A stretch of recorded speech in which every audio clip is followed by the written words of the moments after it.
বহু বিবাহ সম্পৰ্কে ভাৰতবৰ্ষত আগতে হয়তো হিন্দুসকলৰ মাজতো আছিলে বা বিশেষকৈ আমাৰ যিটো ট্ৰাইবেল সম্প্ৰদায় তেওঁলোকৰ মাজতো আছে ট্ৰাইবেল কাষ্টমাৰী ল হিচাপত তেওঁলোকৰ আহে কিন্তু দেখা গৈছে কি যে এতিয়া আমাৰ সমাজত ভাৰতবৰ্ষৰ যিবিলাক সনাতনী মানুহ আছে তেওঁলোকৰ সামাজিকভাৱে এইখিনি আমি আৰু গ্ৰহণ নকৰে কাৰণে কি হৈছে আমাৰ আইনৰো তেনেকুৱা প্ৰয়োজন হোৱা নাই যে আইন হ'লেহে নকৰিব এটা ছ'চিয়েল ৰিফৰ্মেশ্যন হৈছে আমাৰ সনাতনী সমাজৰ মাজত and because of this social reformation আমাৰ এইখিনি আৰু আমি acceptable নহয় কিন্তু দেখা গৈছে যিবিলাক মিয়া সম্প্ৰদায়ৰ মানুহ আছে বা বাংলাদেশৰ পৰা যিসকলে আহি বসবাস কৰিছে তেওঁলোকৰ মাজত এইটো প্ৰচলন এতিয়াও আছে আৰু তাৰ বাবে কি হৈছে আপুনি কি চাব যে ভাৰতবৰ্ষৰ আগতে 3 তালাকৰ কাৰণে আইন আহিলে যে 3 তালাক হ'ব নালাগে বুলি কিন্তু 3 তালাক মানে কি 3 তালাক মানে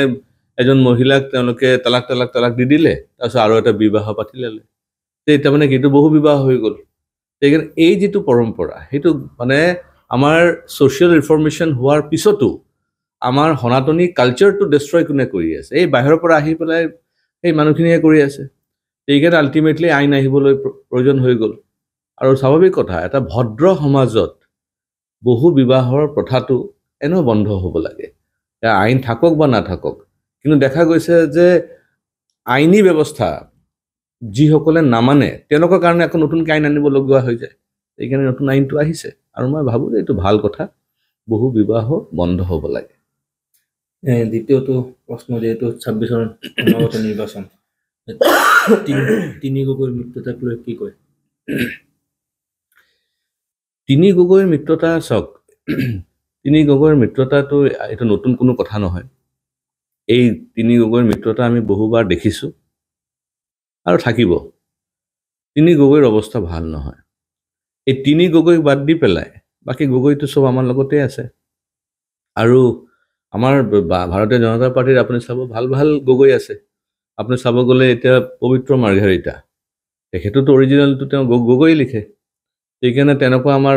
এজন ভাল নেতা আমাৰ বিজেপিত আছে তাৰপিছত যদি আহোম সমাজ বুলি আপুনি চাব যায় আহোম সমাজৰতো আমাৰ ভাল লিডাৰ আমাৰ ভাৰতীয় জনতা পাৰ্টিত আছে সেইকাৰণে গগৈ বুলি ক'লে যদি আপোনালোকে ভাবি লয় যে আহোম সমাজ মানে একত্ৰিত হৈছে বিজেপিৰ বিৰুদ্ধে সেইটো কিন্তু ভুল কথা এইকাৰণে আমি কমিউনিটি হিচাপে দেখা নাই তিনিজন ব্যক্তি হিচাপে আমি চাই আছোঁ যে তিনিজন গগৈয়ে লগ ধৰিছে আৰু এই তিনিজন গগৈক মই ভাবোঁ যে অসমীয়া সমাজে তেওঁলোকক ৰিজেক্ট কৰিছে কংগ্ৰেছক ৰিজেক্ট কৰিছে গোটেই ভাৰতবৰ্ষ আৰু বাকী যে দুই গগৈ আছে তেওঁলোকৰ কোনো অস্তিত্বই নাই কাৰণ তেওঁলোকৰ কোনো পলিটিকেল পাৰ্টিৰ স্বীকৃতি নাই এইকাৰণে স্বীকৃতি নথকা দুটা পাৰ্টি আৰু কংগ্ৰেছক গোটেই ভাৰতবৰ্ষ মানুহে ৰিজেক্ট কৰা এটা দল এইকেইটা একেলগত মিলিছে তাৰ কি ইম্পেক্ট হ'ব পাৰে there is no impact এইকাৰণে আলোচনাৰ বিষয় নহয় মই ভাবোঁ স্থিতি কি হ'ব ধৰক যে তেওঁলোকে যদি একেলগত মিত্ৰতা কৰি 126টা সময়তে তেওঁলোকে যদি নেতৃত্ব কৰে তেতিয়া বিজেপিৰ কিবা কোনো ধৰণৰ প্ৰভাৱ পৰিব নেকি একো প্ৰভাৱ নপৰে মই যিটো কথা ক'ব বিচাৰিছোঁ যে এতিয়া লুৰিণজ্যোতি গগৈ তেখেতৰ পলিটিকেল পাৰ্টিৰ নামটো মই ভালকৈ স্পষ্টকৈ ক'ব নোৱাৰিম কাৰণ মনত নাথাকে ইমান এইবিলাক কিমান মানুহ বনাই থাকে পাৰ্টি এইটো মনত নাথাকে এতিয়া আৰু এজন হ'ল আপোনাৰ অখিল গগৈ আৰু দল বনাব পাৰে নেকি তেওঁতো মই সদায় দেখি আছোঁ তেওঁ অকলে ঘূৰি ফুৰা মানুহ এজন তেওঁৰতো দল আছে বুলিতো মই নাভাবোঁ Akhil Gogoi himself is a one man party one man party আকৌ মানে গোটেই অসমত কি ইম্পেক্ট আনিব পাৰে আৰু তেখেতৰ যিটো ব্যৱহাৰ তেখেতৰ যিটো আচৰণ আমি যেতিয়া হাউচৰ ভিতৰত দেখা পাওঁ মই যোৱাকালিও মই এছেম্বলিৰ প্ৰচিডিংবিলাক মই টেলিভিশ্যনত চাই আছিলোঁ তেখেতৰ কোনো আচৰণে নাই তেওঁ কোনো ডিচিপ্লিন নহয় তেওঁ সমাজত কি মানে প্ৰতিষ্ঠা কৰিব বিচাৰিছে এইকাৰণে এই তিনি গগৈৰ কোনো কাম নাই আৰু বিশেষকৈ কংগ্ৰেছ হিচাপে যদি আমি এটা দল হিচাপে চাওঁ তেওঁলোকে গোটেই ভাৰতৰ মানুহে ৰিজেক্ট কৰিছে বিহাৰত কি অৱস্থা হ'ল এতিয়া ইলেকশ্যনত তেনেকৈ একে অৱস্থা গোটেই ভাৰতবৰ্ষৰ প্ৰত্যেকটা ৰাজ্যত হৈ আছে আৰু অসমততো তেওঁলোকৰ অস্তিত্বই নাই ধিঙৰ খিলঞ্জীয়া ভূমি যি মুছলমানৰ লগত আগ্ৰাসন কৰা হৈছিল ধিঙৰ ঘটনা কি কয় এই আন্দোলন চাওক বাংলাদেশী মুছলমানসকলৰ যি আগ্ৰাসন অসমৰ খিলঞ্জীয়া মানুহৰ মাটি যেনেকৈ বেদখল কৰি আছে, এয়া কোনো নতুন কথা নহয়, এয়া বহুত পুৰণা। এই ব্ৰিটিছ আমলত যেতিয়া আপোনাৰ তেওঁলোকৰ যদি আপুনি লেণ্ড ৰেকৰ্ডছ সম্পৰ্কে যদি পঢ়ে, আপুনি গম পাব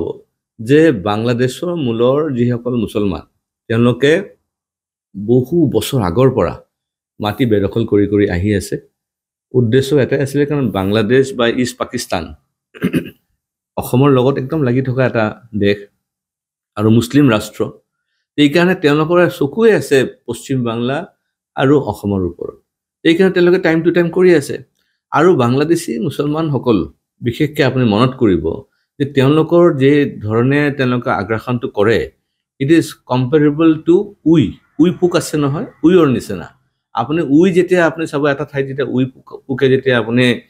মানে এটাক কৰে, তাতে এটা ঘৰ তেওঁলোকে বনাই লয়। সেই ঘৰটো যদি আপুনি ভাঙি দিয়াৰ পিছত কি হয়, তেওঁলোকে বেলেগ এটা ঠাইত আকৌ নতুনকৈ বনায়। তো একেটাই পদ্ধতিত বাংলাদেশী মূলৰ যিসকল মুছলমান তেওঁলোকে মাটি আগ্ৰাসন এই প্ৰকাৰে চলাই আছে। এতিয়া কথাটো হ'ল, আমি এওঁলোকক কেনেকৈ ৰখাব পাৰোঁ? খালি ইভিকশ্যন কৰিলে নহ'ব। ইভিকশ্যন কৰাৰ পৰা সেইখিনি মানুহ উঠি পেলাই আকৌ আহি পেলাই সেই হোজাইত সোমাই আছে, নহ'লে আমাৰ বেলেগ বেলেগ য'ত হিন্দু জেগা আছে তাতে গৈ সোমাই আছে, বা য'ত মুছলমান অঞ্চল আছে তাতে মুছলমান মানুহবিলাকৰ ঘৰত গৈ পেলাই, য'ত মানে আগতে ধৰক 2টা পৰিয়াল আছিলে, এতিয়া আপুনি খবৰ লৈ চাব যে এটা পৰিয়ালৰ ভিতৰতে 20-20টা পৰিয়াল সোমাই গ'ল। এই 20টা পৰিয়াল ক'ৰ পৰা আহিলে? এই 20টা পৰিয়াল সেই য'ৰ পৰা উচ্ছেদ হৈ আছে তাৰ পৰা আহি বহি আছে। এইকাৰণে কথাটো হ'ল যে খালি উচ্ছেদ কৰিলে নহ'ব। আমি যেনেকৈ পোকৰ যে ঘৰ, সেই ঘৰটো ভাঙি দিয়াৰ পিছত আমি কেৰাচিন দিওঁ বা কিবা ধৰণৰ কেমিকেল বস্তু দি দিওঁ, কিয় ঘৰটো পূৰা মাৰি দিব লাগে কাৰণে। তেনেকৈ আপুনি তাৰ এটা পদ্ধতি ওলাব লাগিব। তো এইকাৰণে এই বাংলাদেশী মুছলমানসকলৰ যি আগ্ৰাসন, সেইটো যদি ৰোধ কৰিব লাগে, তাক যদি একদম বন্ধ কৰিব লাগে, তেতিয়াহ'লে ইভিকশ্যনৰ লগে লগে ভোটাৰ লিষ্টৰ পৰা তেওঁলোকৰ নাম কৰ্তন কৰিব লাগিব। তেওঁলোকক আইডেণ্টিফাই কৰিব লাগিব যে মানুহখিনি ক'ত পৰা মানে ইভিক্টেড হ'ল আৰু ক'ত এতিয়া গৈ আছে বা ক'ৰ পৰা আহিছে। সেই মানুহখিনি যদি আইডেণ্টিফাই নহয়, তে একেটাই মানুহ গৈ পেলাই বেলেগ জেগাত আকৌ বহি দিব। তো গোটেই জীৱনটো আমি খালি ইভিকশ্যনে কৰি থাকিব নেকি? সেইকাৰণে ইভিকশ্যনৰ লগে লগে এই পদ্ধতিবিলাক যদি আমি একচেপ্ট নকৰোঁ, নহ'লে কি হ'ব, কালি যেতিয়া ঠিক আছে অসমৰ যেতিয়া আমি সুৰক্ষিত কৰি ল'ম, একেটাই বাংলাদেশী গৈ পেলাই বহি যাব ক'ত? বেলেগ এটা ৰাজ্যত বহিব। কিন্তু আল্টিমেটলি ভাৰতবৰ্ষৰ ভিতৰত থাকি গ'ল। সেইকাৰণে আমি হৈছোঁ ভাৰতবৰ্ষৰ সন্তান। অসম আমাৰ ভাৰতবৰ্ষৰ এটা অংগ। এইকাৰণে আমাৰ দায়িত্ব হৈছে যে অসমক যেনেকৈ আমি সুৰক্ষিত কৰিব বিচাৰিছোঁ, আমি গোটেই ভাৰতবৰ্ষকো মানে সুৰক্ষিত কৰিব লাগিব। তাৰ কাৰণে আমি যি পদক্ষেপ ল'ম, তেওঁলোক যেন বেলেগ ঠাইত গৈ বহিব নোৱাৰে, তাৰ কাৰণে এটা পুক্তা মানে চিষ্টেম এটা ডেভেলপ কৰিব লাগিব। সেইদিনাখন দেখা গ'ল তেওঁলোকে যেনেধৰণে ফাঁচি ডাও লৈ আহিছে অসমীয়াক আক্ৰমণ কৰাৰ কাৰণে, পিছৰ পৰা দেখা গৈছে তীব্ৰ প্ৰতিক্ৰিয়া সৃষ্টি হৈছে সমগ্ৰ অঞ্চলতে। এতিয়া কথাটো হৈছে, চাওক, য'ত য'ত ইভিকশ্যন চলি আছে, লিগেলি চলি আছে। ইভিকশ্যনটো ক'ত হৈ আছে? বিশেষকৈ আপোনাৰ ৰিজাৰ্ভ ফৰেষ্টত হৈ আছে, তাৰপিছত আপোনাৰ গভৰ্ণমেণ্ট মাটিত হৈ আছে। সত্ৰৰ মাটি যদি বেদখল কৰিছে, তাত বেদখল মুক্ত কৰাৰ কাৰণে চলি আছে। সেইকাৰণে য'ত য'ত প্ৰটেক্টেড লেণ্ড আছে তাৰ পৰা উঠাই আছে। এইকাৰণে প্ৰটেক্টেড লেণ্ড যদি ইভিকশ্যন কৰিব যোৱাৰ সময়ত এই ধৰণৰ মানুহে যদি আক্ৰমণ কৰে, তো মই ভাবোঁ পুলিচ প্ৰশাসন আছে, তেওঁলোকৰতো বন্দুকো দিয়া আছে, আৰু বন্দুকেদি যদি কাম নহয় তেতিয়াহ'লে বেলেগ ব্যৱস্থা ল'ব লাগিব। এইকাৰণে আমাৰ সুৰক্ষিত মাটি যদি প্ৰটেক্ট কৰিব লাগে, আৰু তাৰ কাৰণে যদি উইৰ ঘৰ ভাঙিবৰ কাৰণে মেডিচিন দিব লাগিব, তাতো উইৰ ঘৰটো আকৌ বেলেগ জেগাত হ'বগৈ। যিহেতু অন্তিমটো প্ৰশ্ন, যিহেতু সমাগত নিৰ্বাচন, আপোনাৰ নিৰ্বাচনী স্থিতি কি থাকিব? চাওক, মই এটা দলত আছোঁ আৰু বহু বছৰ ধৰি আছোঁ, 35 বছৰ হৈ গ'ল ভাৰতীয় জনতা পাৰ্টিৰ কাৰ্যকৰ্তা হিচাপে কাম কৰি আছোঁ। 2বাৰ ইলেকশ্যন কণ্টেষ্ট কৰিলোঁ। 2011 চনত এবাৰ ইলেকশ্যন কণ্টেষ্ট কৰি হাৰিলোঁ, তাৰপিছত আৰু বেছিকৈ কাম কৰিলোঁ, কৰাৰ পিছত 2016 জিকিলোঁ। 2021 আকৌ টিকেট নাপালোঁ। তাৰপিছতে ভাবিছিলোঁ যে বেলেগ কিবা মূৰত সোমাইছিলে, স্বাভাৱিক কথা, সোমাই বহুতৰ মানুহ। কিন্তু আমাৰ ডক্টৰ হিমন্ত বিশ্ব শৰ্মা ডাঙৰীয়া, তেওঁৰ নেতৃত্বত মই মোৰ যে মানসিক সন্তুলন সেইখিনি বজাই ৰাখি এজন ভাৰতীয় জনতা পাৰ্টিৰ কৰ্মী হিচাপে বিগত 5 বছৰ কাম কৰি আহিছোঁ আৰু মই আশা ৰাখিছোঁ যে যিহেতু ডক্টৰ হেমন্ত বিশ্ব শৰ্মাৰ নেতৃত্বত মোৰ আস্থা আছে বিশ্বাস আছে নিশ্চয় আগন্তুক দিনত হয়তো সেই সুযোগটো পাম আকৌ ৰাইজৰ সেৱা কৰিবৰ কাৰণে যেহেতু ৰাজেন গোহাঁই ইতিমধ্যে দল ত্যাগ কৰিছে চাওক ৰাজেন গোহাঁই দল ত্যাগ কৰিছে মই ৰাজেন গোহাঁই নহয় মই বেলেগ পাৰ্টিত যোৱা মানুহ নহয় কাৰণ মই কলেজ পাছ কৰি পেলাই বিজেপিত যোগদান দি বিজেপিৰ এজন কাৰ্যকৰ্তা হিচাপে কাম কৰি আহি আছোঁ আৰু যেতিয়া মই বিজেপি যোগদান কৰিছিলোঁ তেতিয়া আমি সপোনতো ভবা নাছিলোঁ যে ক'ৰবাত MLA হ'ম MP হ'ম মন্ত্ৰী হ'ম বা কিবা মানে ৰাজ্যক আহিব বুলিও ভবা নাছিলোঁ কিন্তু ইমান বছৰ কাম কৰি থকা সময়তে বিজেপিত মানে টিকেটো পালোঁ আৰু বিধায়কো হ'লোঁ সেইখিনি সন্তুষ্টটো মনত আছে তাৰপিছত নেচাৰেলি মানুহৰ এটা ডিমাণ্ড থাকে যে যাতে আকৌ আপুনি আহক আৰু কাম কৰিব লাগে বুলি এই সুযোগটো আৰু একদম বয়স হৈ যোৱাৰ পিছততো আৰু কাম এনেও কৰিব নোৱাৰে চাব গ'লে এতিয়া আৰু বেছি দিন নাই তাৰপিছততো আৰু বয়স নাথাকিব ৰাইজৰ কাৰণে দৌৰিবৰ কাৰণে এই বয়সটো থকাকালীন যদি আমি ইউটিলাইজ কৰিব পাৰোঁ তেতিয়া মই ভাবোঁ যে দলৰ কাৰণেও ভাল মোৰ কাৰণেও ভাল আৰু ৰাইজৰ কাৰণেও ভাল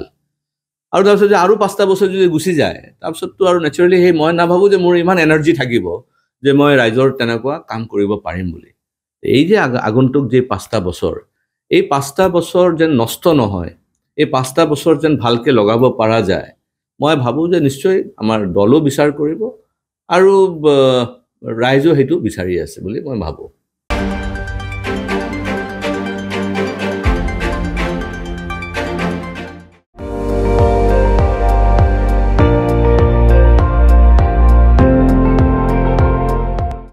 আপুনি চাই আছে ND24 সৰ্বশ্ৰেষ্ঠ নহয় সৰ্বোত্তমৰ দৌৰ